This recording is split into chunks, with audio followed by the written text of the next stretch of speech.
these all these little details about, oh, that's a bit different. That roof tile is a bit different. Yes. I think what makes us feel like we're not on holiday is that our mind, we keep on thinking the same thoughts all the time. Like we have to do stuff like checklists, and we go over and over and over in our heads on this checklist, which makes us feel like, oh, I need a holiday.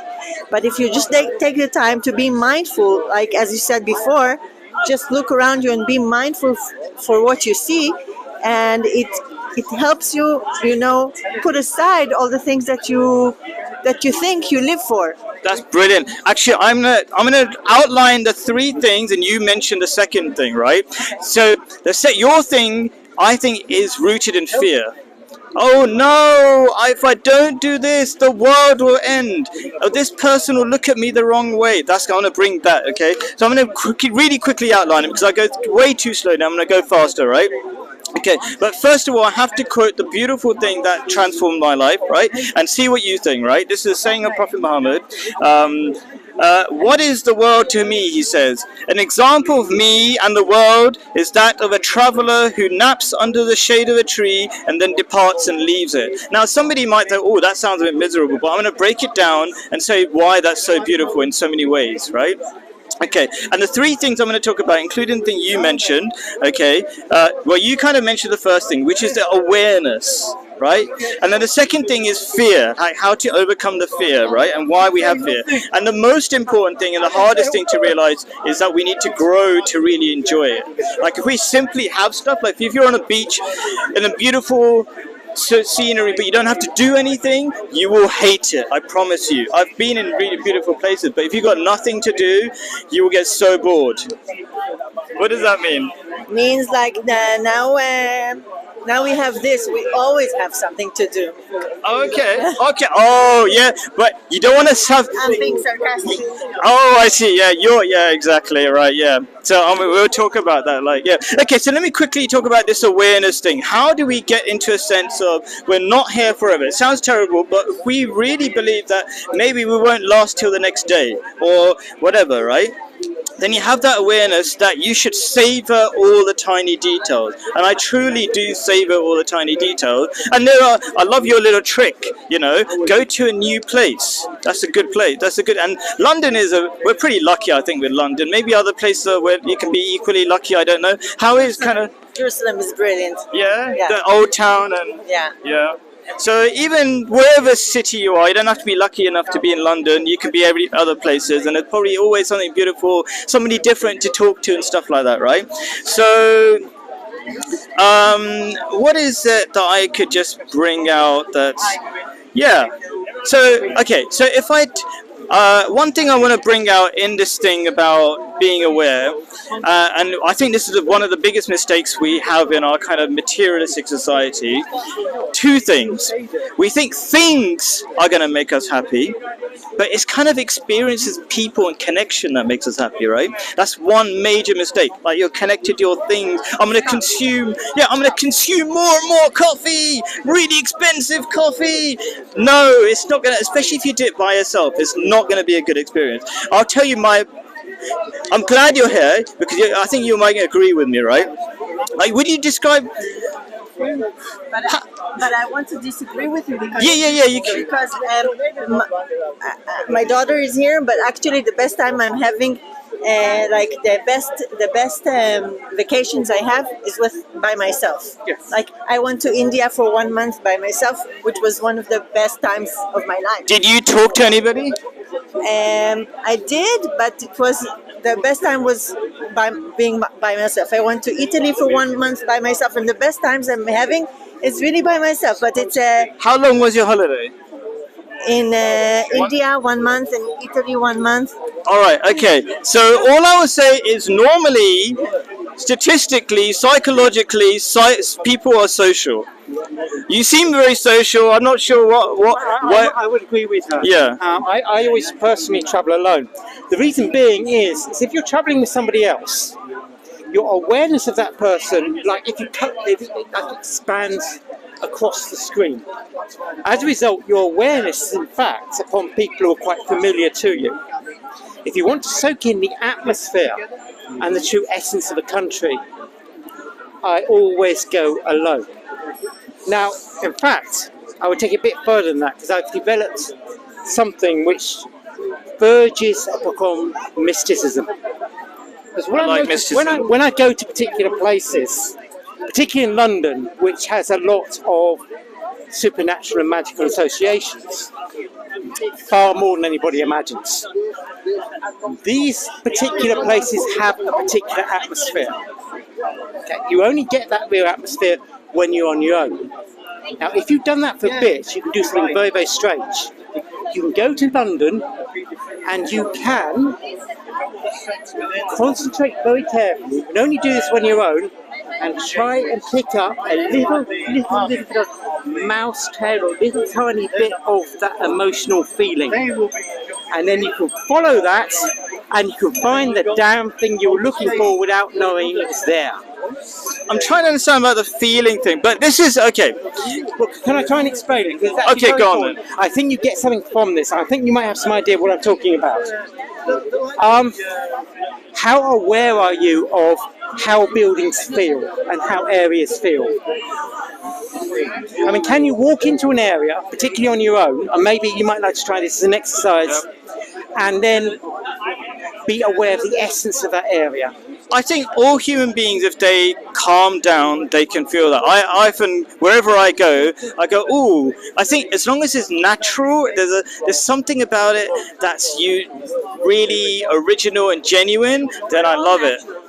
Trees, stones, people, we're all made of the same thing. Yeah. So I don't really like, I don't know, massive concrete blocks which has no connection with nature. Well, I don't like that. That's the point. Why don't you like it? What does that feel like to you? Feels cold and disconnected. What else? Think very carefully. Because when you connect with your heart, you know why these places drain you. And by the way, if a place drains you, it's supposed to. Okay, yeah. Government buildings are like that. They want little tame minions. They don't want creative, independent people. Okay. They would tend to rebel against the government. All right. So you will find that government buildings always have that sinking, heavy feeling. Sure. Which makes you go passive. Okay, but I want to kind of... Same about churches. The opposite. You have a different feeling within a church. Now, within the City of London, which I very much like, it's a little mini state in the centre of London. Yeah. I came across I will cut you off in a minute because I want to get through to the end really quickly. But but I think this is interesting because you've introduced it very well. But I think this is the content. Okay, go on. I think this is things that people will actually get something from. Okay. I came across, written in the 13th, 14th century, a psychogeographical map of the city. Yeah. Basically, it describes how these places feel and what miracles and what experiences may be expected within them. Sure. The amazing thing about it is I came across the map after I'd walked across and created my own map, which had the same characteristics within it. Okay. So in other words, this is an objective thing, not just something people are expected to feel. People will actually feel this without being told. So maybe you can share this map and me will go around London and testing it out. I would love to share do it with me, then we'll... But it's far easier. What I do is when I take people around, I will separate myself from the group and separate people as much as possible, because you need to soak in the atmosphere and not soak in the personalities of the people who are surrounding you in order to get a clear signal. Cool. I'm going to cut you off now because I want to say some things. Okay, I'm going to disagree. We can all disagree about stuff, right? So, based on psychology and understanding of what makes people depressed is the lack of connection. So, one of the biggest killer, the biggest killer in London. Do you want to guess what the biggest killer in London is? Loneliness. You got it. Rhymes with London, doesn't it, right? Okay, and so that proves that we need connection. So I'm not completely disagreeing. Maybe there's some element of maybe you've had a lot of... There are people who go in retreats, for example, right? Maybe that's your thing. Maybe you have a lot of that, right? You have a lot of connection and you need to relax a little bit from that, right? But generally speaking, from all I love watching YouTube travel videos, and the number one thing people who travel all over the world go for is the people. It's the connection with the people. So there's two things I would say. There's kind of like, if you don't want to be depressed, you need to be connected, right? And so you need that connection, but maybe if you're having a chill out time, that's fine. But I want to ask you something about Arab culture in a minute, right? Okay. Can I say something here as well? No, I want to say a little bit more. Okay, I want to ask a couple of questions really quickly, yeah, because we can always chat between ourselves as well, right? But, Okay, I'm going to say one. It's important to get different viewpoints on this. But yeah, It's important, but also I kind of want to get through this stuff a little bit, you know. okay, but you pointed out something I think somebody needs to say about. Okay, just try to remember it for a bit longer so I can just get a bit through. Okay, so the next big thing I want to say sounds like a bit of a contradiction. The next big thing I want to say is the small things are the big things. What I mean by that is that this is really making people miserable. Like they want to buy really expensive cars and really big things and have to go on massive trips here and there, and it's been really expensive. But all my most beautiful experiences, and this is what I want to ask about Arab culture, because this is why I love going to Jordan, which is next to Israel, okay, is when I'm a guest, okay, and you're already nodding, right? You probably know I feel like they're just over the top taking care of you in every kind of detail, and it's like you feel so connected and they don't want you to leave, and all you're having is tea or something like that, right? And these people are poor people, right? And they give you everything with love and affection, and what do you think about it? What's your experience of that? Yeah, I have nothing to say about that. But you do agree, roughly? I know the feeling. Yeah. Yeah, cool. Go on then. Now, this will not make as much sense as it would have done a few minutes ago when I first asked to say it. Okay. But basically, I think that what you're describing, this need for connection with people in order to feel energized, that is simply an extroverted personality. Now, I expect the lady here, yes, might be an introvert, as am I. So, too much contact, if you're an introvert with other people, doesn't mean you hate people, or don't like them any less, but too much of it will drain you. What actually will, because you're an introvert, I believe, what actually will energize I think I'm an introvert, but it doesn't sound like it. Okay, well, what will actually energize you is time on your own, experiencing things, and then it's like a battery will automatically recharge. So I think it's very, very important not to generalize my own experience. It's human. This is statistically human beings are social, that's what I'm For saying. example, I'm hypersensitive, and like I feel things much stronger. Like too much light, too much noise, too much everything. So for me, retreat, as you call it, is the what I prefer in life, to retreat, because everything is a little bit too much.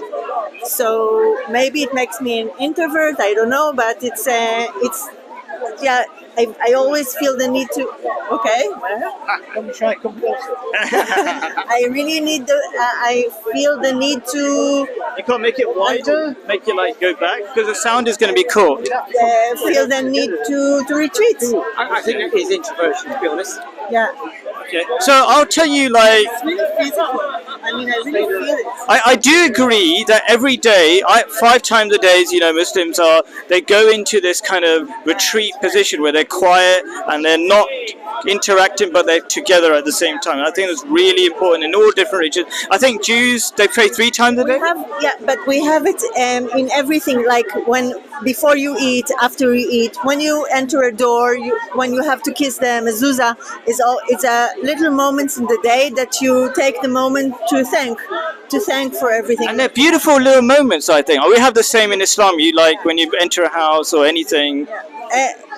When you clean up, you know, it's if you do it like you mean it, when you wake up in the morning before you go to sleep, all these times are the moments you take for yourself to thank for what you have. So. I love it when you said do it like you mean it, because some people get into religion like a mechanical thing that you just do the thing and you're not really feeling or whatever. That's really important. I'm not religious though, but I have like someone that I love to read, which he's called Krishnamurti. I don't know if you heard about it. He talks about nature.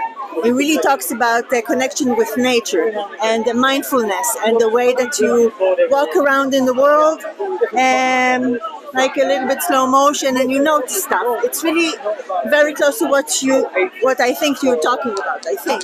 Yes, so I think there's different kinds of levels of connection. There's human connection, and there's a mystical kind of connection with nature. And I think God is nature, and we have that intrinsic, we're born to be connected with that. Whether you call it God or nature or whatever is powerful, you know. Yourself. Connect to something. Well, I mean, the way I put it is, when you look at a leaf, there's nothing special about the leaf by itself. So you have to question what is your intrinsic connection that even psychologists, not just like a personal point of view, like psychologists say, amongst there's a really good, have you ever heard of Johann Hari? No. Johann Hari. Anyway, he talks about I think 8 or 9 big disconnections in modern society, and he said to overcome that, one of the big things we have to do that actually helps us is connection with nature. So and that's kind of documented by psychologists. Like on average, maybe there's one person who hates nature or something, right? But most people, right? So it's like, what is that need for that connection? I call it God, right? Our intrinsic connection. Like, why do we even like babies, for example? Hopefully, some people like babies, right? It's the pure version of nature, rather than the sullied version of nature when we become miserable and we don't reflect. But anyway, maybe I'm going too far. Let me just go to the next point about you said earlier on, which is about the long checklist, right? And so I'll be really interested what you guys think about this, right? So that long checklist, there's like most of the things on that thing, if you didn't do them, you wouldn't die, right? Probably. Yeah, you could probably put less things on that checklist if you want. But then you'll be less anxious. Right. So, Anxiety. right. And I think the basis of this, and this is going to be interesting, the basis of this is that you have fear of somebody's opinion. So if you drill it down, it's like, okay, if I don't comb my hair enough, somebody's going to come and say something or think something about me. And it could be a dear one. It could be your mother. Now, yeah. If I don't go to Big Ben, the Parliament, I don't know, the palace, and I come back to Israel and they say, what, you didn't see the whatever, the musical, Dear Evan Hansen or whatever? How, I mean, 100%, and I recommend. I spend like an hour in Hyde Park talking to strangers, and for me, it's brilliant. And you know what? Since we're on this, and maybe we're both Londoners, we might agree on this. That I don't really like the tourist attractions. I feel them really dull. I like the non-tourist attractions, I like the people and the weird things. Yes, I definitely agree with that. Now, if I was to suggest things to you, which would be genuinely different experiences, what I advise you to do, I don't know if you really have the eyes for it, but I think you might. And I think you might be actually an artistic personality as well. Are you an artist? Yeah. You're an artist? I'm a theatre director. Okay, I got that. Okay. Artists actually are very, very sensitive to psychogeographical energies.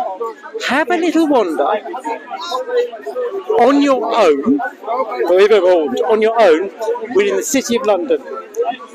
Probably the most active part is around Bank Station. Just see what you feel. If you feel something, head towards it. Have you been to the City of London? Have you been to Bank Station? Yeah. I hate it, but anyway, it feels so dead to me. But what's your? I shouldn't even say that. I should have asked you your feeling. What did you feel?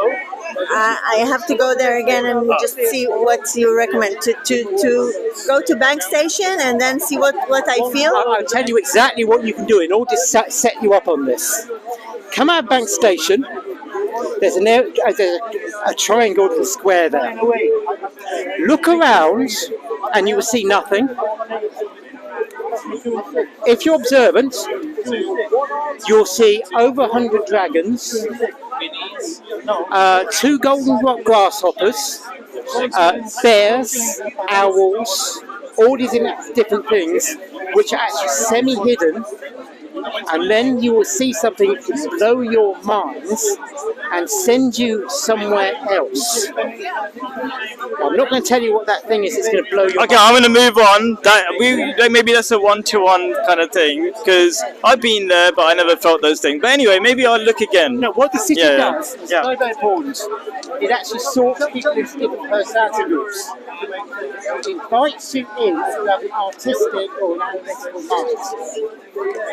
If you don't, it basically says we're not interested in you and you cannot see. Okay, I'm trying to get my last but most important thing for me, I think. This is kind of like the hidden message in the... Yeah, thank you. Sorry for cutting you off. It's not like a normal I know you've conversation. got something to say. Yeah, yeah. It's YouTubers. I don't want them, like, It's important not to use the mighty power of the microphone too much. We all think, if I had the chance, I talk non-stop. I consider myself to be the most interesting person I'll in the world. try to control that. And you know, I think it's true of all of us. Yeah. You've got to remember, we're not necessarily, we're interesting. Okay, so... No, but I do show people things that tourist guides will not show people. Yeah, me and you, we're going to go somewhere, I think. We're going to try this out. But anyway, okay, this is kind of, for me, this is the most important thing, but it's kind of hidden in the whole kind of little saying, right? Which is, you got to grow. If you don't grow as a human being, life is miserable. You don't, that's the beauty in life. So how do I put it? The adventure of life is about growing into something beautiful. Yeah, so like, there's the alternative. Let's say the alternative, where, like I kind of described maybe earlier on, maybe in the first video when it didn't record. It's kind of like, say you're in a beautiful place and you have loads of stuff. This is my experience. Like, if you're not learning something or becoming something better, then it feels really, very boring. It's like disappointing. But it's like, if you go to a place and you appreciate something new and you're going to use that and become a better person, I think that's really important. We agree about that, but the difference between us is that I'm talking about how to do it rather than talking generally in the abstract about the necessity of it. We agree about that. I'd like to show you something, actually, another thing I'd like to show you, if you're still around. How to read a building. All British buildings have got a secret language of symbols that's supposed to be read by rich and powerful people. But you can learn the symbolism and you can read a building like a book. I'd like to start off with Marble Arch itself. So all sorts of things on it that you cannot see unless you know how it works. So after this, me and you, we're going to go Marble Arch. We're going to test it. Yourself. Maybe all three of us, we might go to Marble Arch, which is just behind us. Watching my daughter playing it here, so All right, cool. Okay, let me see if I can kind of finish off. Okay, did you know that there's interestingly a Jewish psychologist, and there's a lot of Jewish psychologists, but Viktor Frankl, you've heard about him, great, and he survived the Holocaust and things like that, and he's probably one of the most eminent psychologists in terms of happiness. And his point was, his main thing was, if you want to be happy, you have to find meaning in your life. And meaning... And then he killed himself. Did he? Oh my gosh, I didn't know that bit. So thank you for educating me, right? Okay, so maybe he missed something about the happiness kind of things, right? Okay, but I think there's a lot of sense behind that. You find, why is it that you can have all, I've been with lots of rich people who are really miserable, right? But I've seen a lot of poor people who have a direction and purpose to their life, and they go, oh, a lot happier. And I think there's a lot of, despite him killing himself, which is new information to me, right? It's not like any psychologist really disagrees with him because he's foundational. He's like one of those eminent psychologists for a reason. He's eminent because loads of people understand what, and kind of probably, I don't know what all the studies are to support that, but if he's eminent, there must be some sort of studies to support it. But anyway, this idea that meaning creates happiness. You've got to have meaning, which means, and how do you get meaning? The meaning means, if I break it down a little bit, tell me what you think. He's there though. Well, that's a good question, which I'm going to actually do next week, because that's a big thing in itself, right? What is the meaning of life? Is that what you're talking about? Or does life has a meaning? So I would say yes. You decide that. No, I don't think you do. Okay, but well, I kind of agree because it's like we didn't create ourselves, so we don't get to create. Can we have a discussion about that? You see, that would then be a meaningful discussion. I know. I'm not saying. Okay, can I? Okay, what I'm going to do? But you're continually saying things which are very much moot points. They're not moot point because no, they would be. They would be. I think it would be an interesting conversation if we were allowed to have the conversation. Yeah, but we kind of have to get to. Can we have that conversation? Okay, we will, but can we do it like next week when I purposely focus on purpose? That's the whole talk. No, you were talking about the existence of God and whether it's necessary. Basically, you brought God into whether there's purpose or not, which are two entirely separate questions. I gave a short answer, which is something like I'll give it.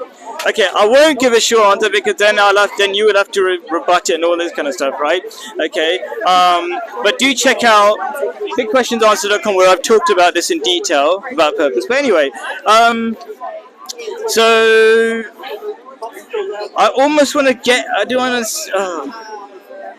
Yeah, remember, this is a discussion. Yes. Yeah. Okay, let's just get to the end bit. Hello, nice to see you. How are you related? She's my daughter. Oh, nice to meet you. Okay, so. Yes, I can. Sorry. Okay. You just need glasses on your head. That's all. All right. Okay. Should we go into discussion mode? Okay. Last thing, so we get this done, right? Because one of the problem is that if we go too many directions, people watching. Discussion. Okay. The last bit, because we need to get to, like, I'm a school teacher, right? I'm a school. Yeah, but discussion. We're supposed to be discussing things. Okay, yes. The discussion point is the last discussion point is So far, what we've been talking about in creating a mindset where you realize how lucky you are to be in the world, and you realize you're on holiday, right? But how about going to a place like you were suggesting, which creates a mind shift? So loads of people that I've met, or especially YouTubers that go on holidays to different places, they have profound experiences of realizations by going to a new place. And the reason for that is that when you're in one country, you are in a cultural bubble. A bubble that says these are the standards. We have covered this. Yeah, these are the normal ways of doing things. Yeah, but we have covered this already. Well, what happened was that it kind of came early because you mentioned, a few people mentioned things, but there was I think it was completely clear. I think we covered that. Okay, let me just finish it off. It won't take a few seconds, right? So, what I really recommend is people going to a new country, and when they go to a really different culture, they see completely new perspectives, because we naturally live in. I probably will finish it after way too much noise, right?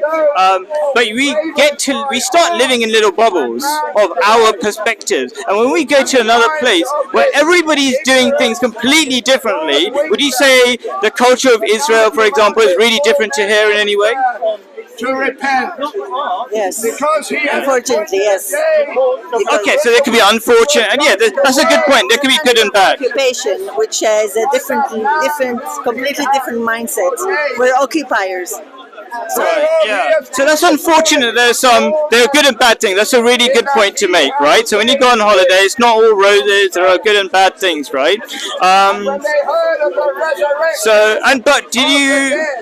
Okay, so when you go to, let's say, an Arab land or what do you call it? Because I call Israel. Yeah, Semite, whatever. That's a good word. Right. Okay. Do you feel kind of the maybe I'm repeating my hospitality. We have covered that. Yeah, we've covered it. Fair enough. Okay.